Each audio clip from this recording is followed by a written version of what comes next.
Malubha ang pasyente. Kailangan niyang maoperahan agad. Diretsahang sinabi ng doktor na kritikal na ang kondisyon ng ama ni Gabo. Wala nang sapat na oras upang maghintay dahil kinakailangan na siyang operahan sa lalong madaling panahon. Dahil dito halos mawala ng pag-asa si Gabo dahil batid niyang wala silang kakayahang tustusan ang napakalaking gastusin sa ospital. Sa gitna ng kanyang pag-aalala, kinausap siya ni Tatang. Ipinaalala nitong ang misyon na kanyang haharapin ay hindi lamang isang delikadong trabaho, kundi isang pagkakataong mabago ang kinabukasan ng kanilang pamilya. Ayon kay Tatang, ang magiging kabayaran sa misyon ay sapat upang maipagamot ang kanyang ama at makapagbigay ng mas magandang buhay sa kanilang lahat. Dahil sa mga salitang iyon, lalo pang tumatag ang pasya ni Gabo na tanggapin at tapusin ang kanyang unang misyon. Hindi nagtagal ay tinipon ni Gabo ang kanyang mga kasama upang ilahad ang kanilang operasyon. Ipinaliwanag niyang si Victor na mas kilala bilang Tigre ang kanilang pangunahing target.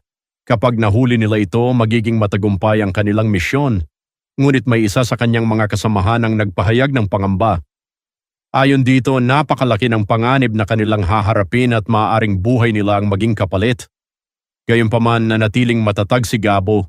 Para sa kanya, anumang panganib ay handa niyang suungin kung iyon ang magiging daan upang mailigtas ang kanyang ama. Habang isinasagawa ang kanilang surveillance, agad namang nagbigay ng mahalagang impormasyon si Tekla. Ayon sa kanya, napakalaking halaga ng salapi at mga gintong pag-aari ang sangkot sa transaksyon ni Tigre. Patuloy namang nagmo-monitor ang iba pang miyembro ng grupo upang may parating kay Gabo ang bawat bagong galaw ng kanilang target. Habang dumarami ang impormasyong kanilang nakukuha, lalo nilang napagtanto kung gaano kalawak at kapanganib ang sindikatong kanilang kinakalaban. Sa kabilang panig, dumating na rin si Samantha kasama ang kanyang koponan. Ipinaliwanag niya na si Mr. Chan ang susi upang matunton ang kinaroroonan ni Tigre. Kapag nasundan nila ang bawat galaw nito, magkakaroon sila ng tamang pagkakataon upang isagawa ang kanilang entrapment operation. Dahil dito, naging doble ang kanilang pag-iingat upang hindi masayang ang kanilang plano. Habang nagmamadaling habulin ang kanilang target, hindi inaasahang nagkasalpukan sina Samantha at Gabo. Pareho silang natumba sa lakas ng banggaan. Sa sandaling nagtama ang kanilang mga mata, agad na nakilala ni Samantha si Gabo, ang lalaking minsang nagnakaw ng halik sa kanya. Dahil dito, agad siyang nagalit at tinawag itong bastos. Hindi rin nagpahuli si Gabo. Lumapit siya habang hawak ang kamay ni Samantha at pabirong sinabi ang mga salitang lalo lamang nagpainit sa ulo nito. Halos mawalan ng kontrol si Samantha sa sobrang inis. Nang mapansin ng isa sa kanyang mga kasamahan ang nangyayari, mabilis itong lumapit at itinulak si Gabo.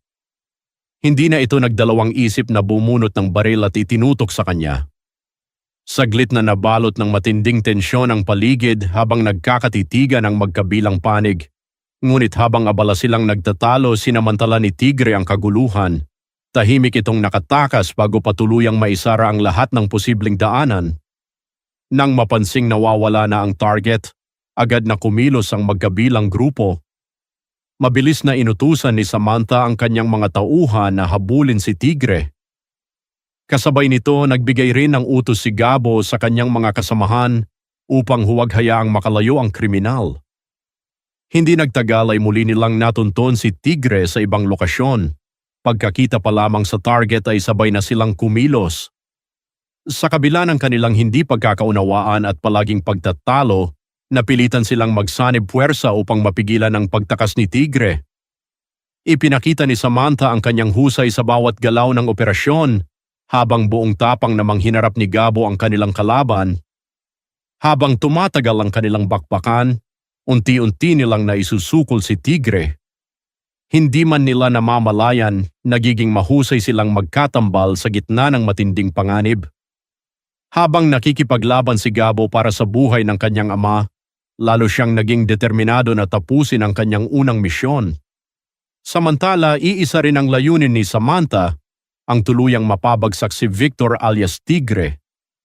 Ngunit sa muli nilang pagtatagpo, napilitan silang isantabi ang kanilang alitan upang harapin ang iisang kalaban. Magtatagumpay kaya silang mahuli si Tigre? O muli na naman ba itong makakatakas sa kanilang mga kamay? Kung gusto mong malaman ang kasunod na mga kaganapan, huwag kalimutang i-like ang video, mag-subscribe sa channel, at pindutin ang notification bell para hindi ka mahuli sa mga susunod pang maiinit na eksena. Maraming salamat sa panonood at magkita-kita tayong muli sa susunod na kwentuhan.